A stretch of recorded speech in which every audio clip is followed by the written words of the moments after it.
கவனிங்க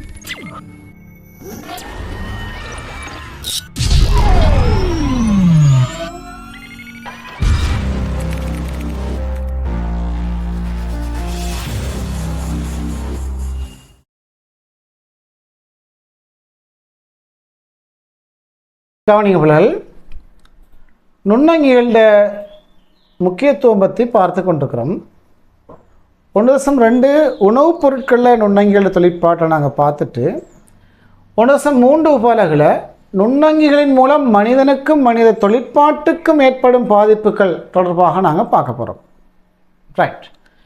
நுண்ணங்கிகள் மனிதனுக்கு பயனுள்ளதாக இருப்பதைப் போல தீங்கு விளைவிக்கும் சந்தர்ப்பங்களும் உண்டு. நுண்ணங்கிகள் மனிதனுக்கு பயன்படுற மாதிரி தீங்குகளை ஏற்படுத்துகின்ற சந்தர்ப்பங்களும் உண்டு. நுண்ணங்கிகள் முக்கியத்துவத்தை அறிந்து கொள்ள ஒரு செயற்பாடு, ஒரு ஒப்படை ஒன்று தாராங்க பிள்ளைகள். பாருங்கள், நுண்ணங்கிகளினால் மனிதனுக்கு கிடைக்கும் அனுகூலங்கள் பிரதிகூலங்கள் தொடர்பான தகவல்களை தேடி அறிந்து வகுப்பறையில் முன்வையுங்கள். நாங்கள் நுண்ணங்கிகளால் நன்மைகள் அதிகமாக தீமைகள் அதிகமாக அப்படின்னு சொல்லி ஒரு டிபேட் ஒன்றே நடத்தலாம். அந்தளவுக்கு அதுக்குள்ள விஷயம் இருக்குது. வகுப்பில் இருக்கக்கூடிய மாணவர்கள் 2 குழுக்களாக பிரிஞ்சு நுண்ணங்கிகளால் நன்மைகள் அதிகம், நுண்ணங்கிகளால் தீமைகள் தான் அதிகம்னு சொல்லி ஒரு டிபேட் நடத்துகிற அளவுக்கு அதுக்குள்ள விஷயங்கள் இருக்குது பிள்ளைகள். ரைட். அப்போ நுண்ணங்கிகளோட நன்மைகள் சொல்லி நாங்கள் நிறைய பார்த்துருக்கோம் இல்லையா?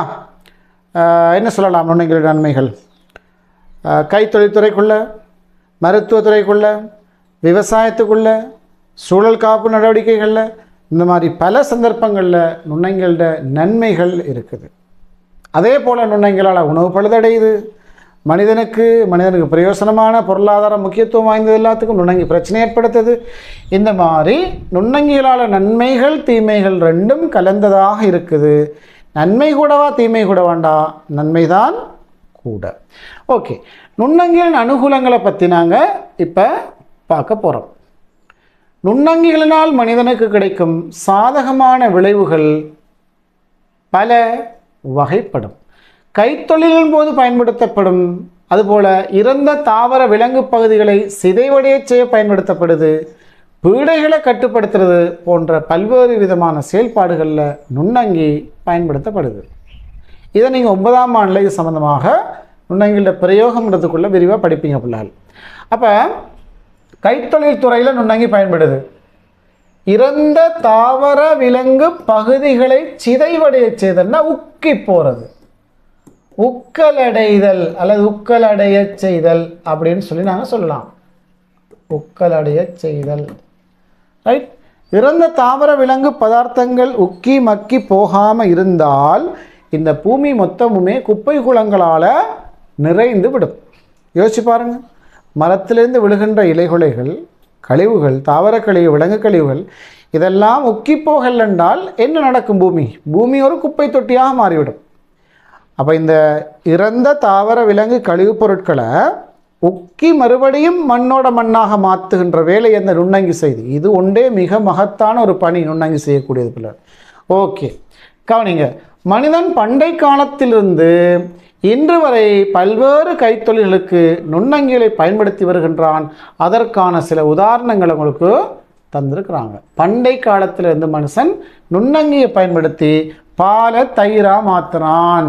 உங்களுக்கு தெரியும் இல்லையா? தயிர் சாப்பிடுவீங்க விருப்பமா? நல்ல கூலான உணவு இல்லையா பிள்ளைகள்? ரைட். அப்போ இந்த பாலை தயிராக மாற்றுறதுக்கு நுண்ணங்கி தான் பயன்படும். ஏற்கனவே தயிராக இருக்கிறத உரைன்னு சொல்லுவோம். உரை. அந்த உரை தயிரை கொஞ்சம் எடுத்து பாலை காய்ச்சி ஆறுன இடத்துல அதுக்குள்ளே நம்ம போட்டு விட்டோம்னா என்ன செய்யும்? அந்த புதிய பால் பழைய தயிரில் கொஞ்சத்தை போட்டதால் அந்த பால் அவ்வளவும் தயிராக மாறும். அப்படின்னா பழைய தயிர்களுக்கு என்ன இருக்குது? நுண்ணங்கி இருக்குது. அந்த நுண்ணங்கி தான் பாலை தயிராக மாற்றுது. அப்போ இந்த பாலை தயிராக மாற்றுகின்ற சந்தர்ப்பத்தில் என்ன பயன்படுதுன்னா நுண்ணங்கி பயன்படுது. என்ன பயன்படுது? நுண்ணங்கி பயன்படுது. அடுத்தது பாருங்க பிள்ளைகள், யோகட் உற்பத்தி. யோகட் உற்பத்தி தொடர்பாக நீங்கள் விரிவாக 9ஆம் ஆண்டுக்குள்ளே படிப்பீங்க. யோகட் எப்படி தயாரிக்கப்படுதுன்னு சொல்லி. அதுலேயும் பால் தான் யோகட்டாக மாறுது. அதுக்கும் நாம் ஏற்கனவே இருக்கிற யோகட்டை தான் கொஞ்சம் எடுத்து போட போகிறோம். அப்படின்னா அந்த யோகட்டுக்குள்ளுக்கு நுண்ணங்கி இருக்குன்னு அர்த்தம். ரைட். அப்போ இந்த பால் உணவு உற்பத்திகளில் என்ன நுண்ணங்கி பயன்படுது எல்லாம் நீங்கள் விரிவாக இன்ஷால்லா அடுத்த 9ஆம் ஆண்டில் டீப்பாதில் படிப்பாங்க. அதுபோல் பாற்கட்டி, இதுவும் பால் உற்பத்தி தான். இது எல்லாத்துலேயும் நுண்ணங்கிகள் பயன்படுது. அதுபோல் வெதுப்பக உணவு, நம்ம இப்போ பார்த்தோம் மதுவம் அப்படின்றது, இந்த மதுவம் என்ற நுண்ணங்கி பேக்கரி ஐட்டம் வெதுப்பக உணவுகளில் பயன்படுதுன்னு இப்போ கொஞ்சத்துக்கு முதல் பார்த்தோம். சீனிக்கரைசலை வந்து மதுவம் வந்து என்ன செய்து நொதித்து அதுலேருந்து மதுசாரம் உருவாகுது, எத்தைல் அல்கோஹால் உருவாகுதுன்னு இப்போ நம்ம கொஞ்சத்துக்கு பார்த்தோம். அப்போ அங்கேயும் வெதுப்பக உணவுகள்லையும் நுண்ணங்கி எங்களுக்கு நன்மையை செஞ்சு தருது. அதே மாதிரி அடுத்து பார்த்தீங்கன்னா பிள்ளைகள் நுண்ணுயிர் கொல்லிகள் உற்பத்தி. நுண்ணுயிர் கொல்லிகள் உற்பத்தி, நுண்ணுயிர் கொல்லினா என்ன? நுண்ணுயிர் கொல்லின்னு சொல்கிறது ஒரு நுண்ணங்கியால் உற்பத்தி செய்யப்படும், இன்னும் ஒரு நுண்ணங்கியை அழிக்கிறதுக்கோ கண்ட்ரோல் பண்ணுறதுக்கோ அது பயன்படும். நிறைய டேப்லெட்ஸ் நீங்கள் போடுவீங்க, இந்த காயங்கள் வந்து புண்ணுகள் வார நேரத்தில் அதுக்கு மருந்து எடுப்பீங்க, இமாக்சிலின், எம்பிசிலின், எரித்ரோமைசின், ரைட்? இப்போ இதிலெல்லாம் வந்து இந்த நுண்ணுயிர் கொல்லி அப்படின்னு சொல்கிறேன். நுண்ணுயிர் கொல்லின்றா அதை உற்பத்தி செஞ்சு தாரதும் ஒரு நுண்ணங்கி, அது வேறொரு நுண்ணங்கியை போயிட்டு அழிக்கும். கண்ணுக்குள்ளே பென்சிலின் மருந்து ஊற்றுற, பென்சிலின் என்று சொல்லி கேள்விப்பட்டீங்கன்னா கண்ணுக்குள்ளே ஊற்றுற மருந்து. அப்போ இந்த பென்சிலின் என்று சொல்கிற இந்த மருந்து ஒரு நுண்ணங்கியால் உற்பத்தி செய்யப்பட்டு தருது. அதை உற்பத்தி செய்கிறது ஃபங்கஸ், பென்சிலியம் டெட்டானி என்ற ஃபங்கஸ். அப்போ இந்த பென்சிலியம் என்ற ஃபங்கஸால் அது உற்பத்தி ஆகுது, அது போயிட்டு ஒரு வகை பாக்டீரியாவை அழிக்குது. அப்போ ஒரு நுண்ணங்கி உற்பத்தி செஞ்சு தந்து இன்னொரு நுண்ணங்கியை அழிக்குது அல்லது கண்ட்ரோல் பண்ணுதுண்டா நம்ம அதுக்கு நுண்ணுயிர் கொல்லின்னு சொல்லுவோம். இப்போ அந்த நுண்ணுயிர் கொல்லி உற்பத்தி செய்யறதுக்கு எது அவசியம்? நுண்ணங்கி அவசியம். நுண்ணங்கி இல்லாட்டி நுண்ணுயிர் கொல்லி உற்பத்தி செய்யலாது. பெனிசிலின் இல்லாட்டி கண்ணில் வர பாக்டீரியாவை அழிக்க இயலாது.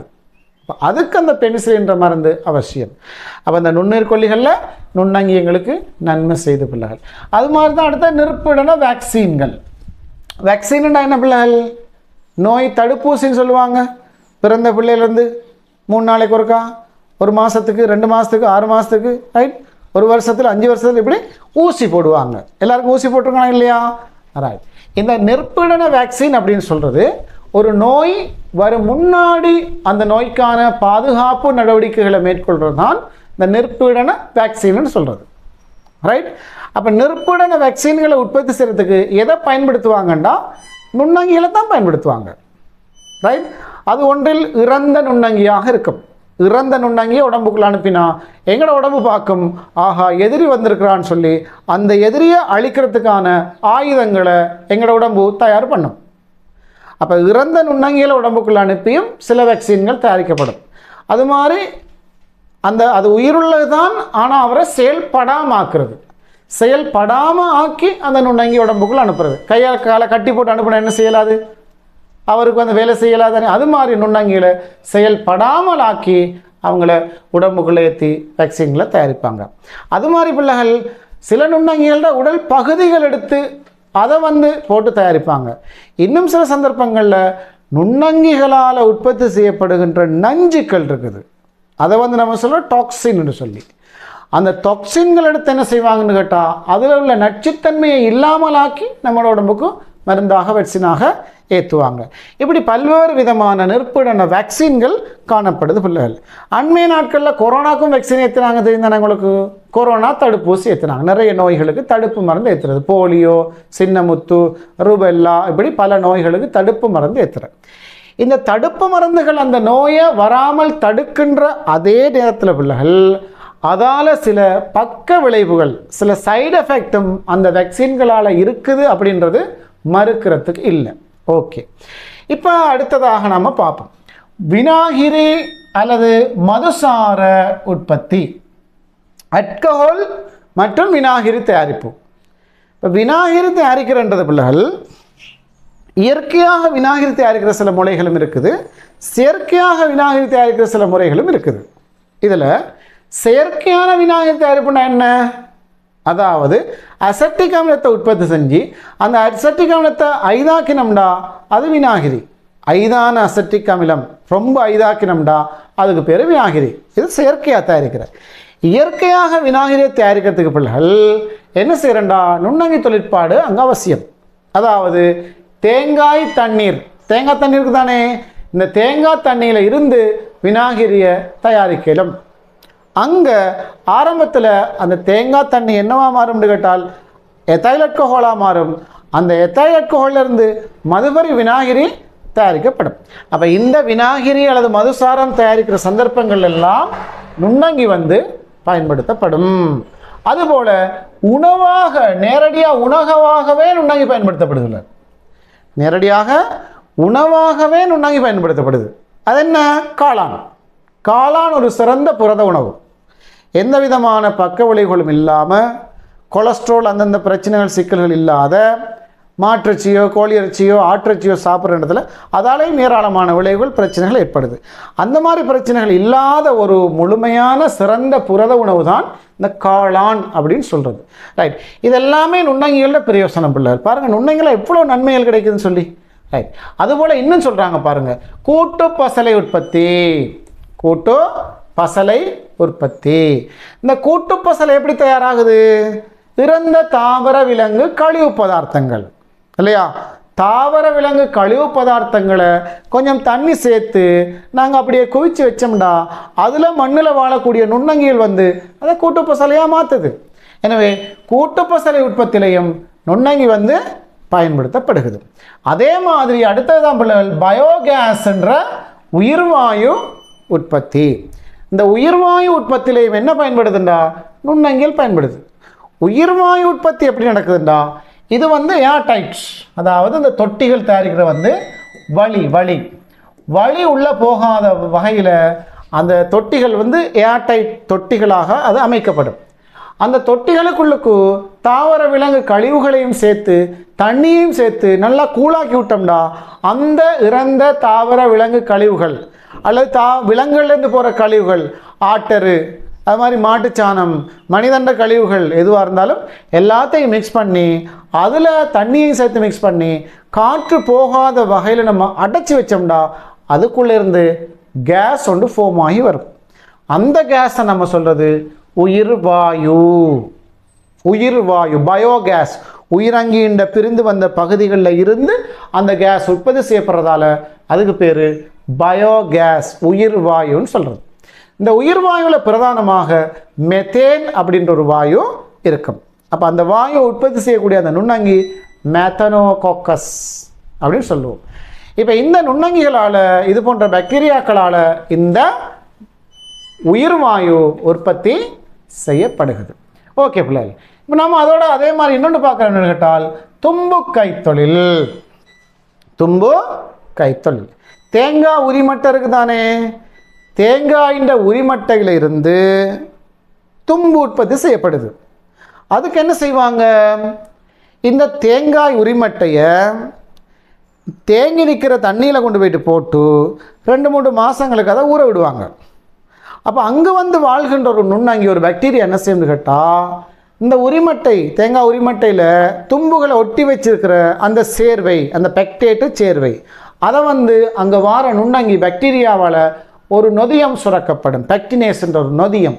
அந்த நொதியத்தால் அந்த தும்புகள் ஒன்றோடு ஒட்டியிருந்த தும்புகள் எல்லாம் தனித்தனியாக மாறிடும். அந்த ஒட்டியிருந்த அந்த பசை இல்லாமல் போயிடும். அந்த பசையை அது சமீபால்டே செஞ்சு அழிச்சிடும் அந்த பசையை.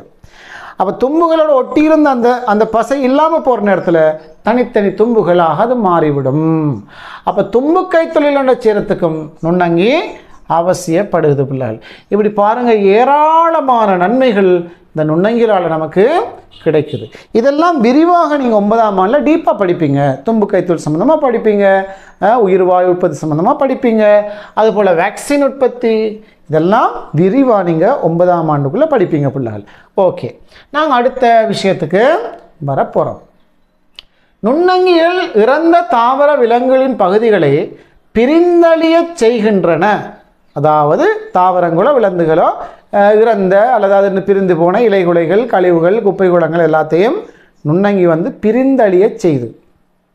இந்த நுண்ணங்கி பிரிந்தழிய செய்யலண்டா, அப்படி நடக்கலண்டா, கழிவுப் பொருட்கள் சூழலில் தேங்கி சூழல் சமநிலைக்கு பெரிய பாதிப்பு ஏற்பட்டுவிடும். சக்கரச்சியன் முறை நடக்காது, கனிப்பொருள் சக்கரங்கள் எல்லாம் இல்லாமல் போயிடும். இப்படி பாரிய நெருக்கடி, பாரிய அச்சுறுத்தல் உருவாகும். இந்த நுண்ணங்கிகள் செய்கிற இந்த பிரிந்தழிய செய்தல், உக்கலடைய செய்தல் என்ற செயல்பாட்டை அந்த நுண்ணங்கிகள் செய்யாட்டி பாரிய நெருக்கடி பிரச்சனைகள் உருவாகும் பிள்ளைகள். அடுத்து பாருங்க, ஆகவே நுண்ணங்கியில் இறந்த தாவர விலங்கு பதார்த்தங்களை பிரிந்தழிய செய்வதன் மூலம் சூழல் சமநிலைக்கு இந்த நுண்ணங்கிகள் மிகப்பெரிய பங்களிப்பை செய்து. நுண்ணங்கிலால் தீமை கூட நன்மை கூட வேண்டாம், தீமை மைனஸ் பண்ணக்கூடியது, மிகச் சிறிதளவு தான் தீமை. நன்மை இந்த ஒரு நன்மையே போதுமை பிள்ளைகள் மொத்த தீமைகளையும் விழுங்கிறதுக்கு. அவ்வளவு அதிகப்படியான நன்மைகள் முக்கியத்துவம் வாய்ந்த செயல்பாடுகள் நுண்ணங்கிலால் நடந்து கொண்டிருக்குது. சரி, ஓகே. நான் தொடர்ந்து பார்த்தோம்னா பீடைகளை கட்டுப்படுத்தவும் நுண்ணங்கிகள் பயன்படுத்தப்படுகின்றன. நுண்ணங்கி மூலமாக பீடைகளும் கட்டுப்படுத்தது. எப்படி பீடைகளை கட்டுப்படுத்துகிறாங்க? நுண்ணங்கிகளால் பீடைகளை எப்படி கட்டுப்படுத்துகிறாங்க அப்படின்றால், சில நுண்ணங்கிகள் குடம்பி பருவம், சில பீடைகளுடைய குடம்பி பருவத்தை அழிச்சிருது. இப்போ என்னது டெங்கு நுளம்பை கட்டுப்படுத்துறதுக்காக, அந்த டெங்கு நுளம்பின் குடம்பி பருவத்தை அழிப்பதற்காக வெளிநாடுகளிலிருந்து சில பாக்டீரியா வகைகள் இலங்கைக்கு கொண்டு வரப்பட்டு அது நீர்நிலைகளில் தெளிக்கப்பட்டது. அப்போ இந்த பாக்டீரியா என்ன செய்யுது? சில குடம்பி பருவங்களை அழிக்குது, கண்ட்ரோல் பண்ணுது. அது மாதிரி கடலில் நீர்நிலைகளில் வாழக்கூடிய இந்த சல்வீனியா அப்படிங்கிற நீர்வாழ் களை, அந்த நீர்வாழ் களையை கட்டுப்படுத்துறதுக்காக வேண்டி என்னது ஒரு வகை நுண்ணங்கி அங்கே பயன்படுத்தப்படுது. அப்போ இதெல்லாம் பீடைகளை கட்டுப்படுத்துறதுக்காக, களைகளை கட்டுப்படுத்துறதுக்காக நுண்ணங்கிகள் அங்கேயும் பயன்படுத்தப்படுது. அப்போ நுண்ணங்கிகளால் ஏராளமான நன்மைகளை நாங்கள் சொல்கிறோம் பிள்ளைகள். அடுத்ததாக நாங்கள் பார்க்க போகிறோம் நுண்ணங்கிகளால் ஏற்படுகின்ற தீமைகள் தொடர்பாக நாங்கள் பார்க்க போகிறோம். நன்மைகள் எவ்வளவோ சொன்னோம், ஆனால் தீமைகள் ஒரு 3 விதமான தீமைகளைத்தான் நாங்கள் சொல்கிறோம் பிள்ளைகள். நுண்ணங்கிகளால் நன்மைகள் ஏராளமாக சொன்னோம், ஆனால் தீமைகள் ஒரு 3 விதமான தீமைகளை சொல்கிறோம். அது என்ன உண்டு? நுண்ணங்கிகளால் ஏற்படுற தீமைகள் உண்டு என்ன பிள்ளைகள் பாருங்க. உணவு பழுதடைதல். ரெண்டாவது, மனிதனுக்கும் தாவரங்கள் மற்றும் விலங்குகளுக்கும் நோயை ஏற்படுத்தல். முதலாவது உணவு பழுதடைதல், ரெண்டாவது நோய் ஏற்படுத்தல். மூன்றாவது, உடை மற்றும் தளபாடங்கள் மீது நுண்ணங்கிகள் வளர்வதால் பொருளாதார பாதிப்புகளை ஏற்படுத்தல். நுண்ணங்கிகளை வர தீமைகளை பட்டியல்படுத்த சொன்ன பிள்ளைகள், முதலாவது நுண்ணங்கி மனுஷனுக்கு நோய் ஏற்படுத்துது.